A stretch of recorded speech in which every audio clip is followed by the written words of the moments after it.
দেশের প্রধানমন্ত্রী যখন শিক্ষাকে প্রাইভেটাইজ করে দেয় এনইপির মাধ্যমে, যেই কেন্দ্র সরকারের আমলে, যেই প্রধানমন্ত্রীর আমলে নিট থেকে নেট সমস্ত রকমের দুর্নীতির মাধ্যমে ছাত্রছাত্রীদের ভবিষ্যৎ সংশয়ে চলে আসে, যেই দলের নেতারা গরুর দুধে সোনা খোঁজে এবং গৌমূত্র দিয়ে না খেলে নাকি তাদের ক্যান্সার ঠিক হয়ে যায়, এই ধরনের কথাবার্তা যারা বলতে পারে তাদের মুখে যাদবপুর বিশ্ববিদ্যালয় কেন, কোনো ধরনের শিক্ষা প্রতিষ্ঠানের কথা, কিভাবে সেই শিক্ষা প্রতিষ্ঠান ভালো চলবে, তাদের মুখে এটা মানায় না। এই ধরনের কথা একজন প্রধানমন্ত্রীর মুখ থেকে শোনা খুবই একটা আনফর্চুনেট একটা ব্যাপার।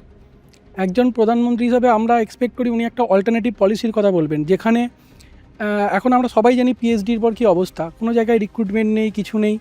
তো সেই জায়গায় একটা অল্টারনেটিভ পলিসির বদলে উনি মানে ছাত্রদেরকেই কাউন্টার করছেন। অ্যাকচুয়ালি উনি নিজের যে ব্যর্থতা মানে এটা যাদবপুরের ওপর চাপিয়ে দিয়ে যাচ্ছেন, কিন্তু সেটা তো উচিত নয়। প্রাইম মিনিস্টার হিসেবে এই রকম মানে এরকম কথাবার্তা বলা তো আনএক্সপেক্টেড, কারণ কোনো একটা ইউনিভার্সিটির ছাত্রদের ব্যাপারে এইসব, যেখানে খুব ভালো ভালো ছাত্ররা পাস আউট হয় বা এরকম, সেরকম করাটা আনএক্সপেক্টেড। যে বিজেপি সরকার কেন্দ্রে থাকাকালীন নেটের মতো দুর্নীতি হয়েছে, শিক্ষাক্ষেত্রে গৈরিকীকরণ তো প্রায় শেষ পর্যায়ে এসে পৌঁছেছে। সিবিএসসির বইয়ে জাজেদের করাপশন নিয়ে ক্লাস 8-এর বাচ্চাদের শেখানো হচ্ছে।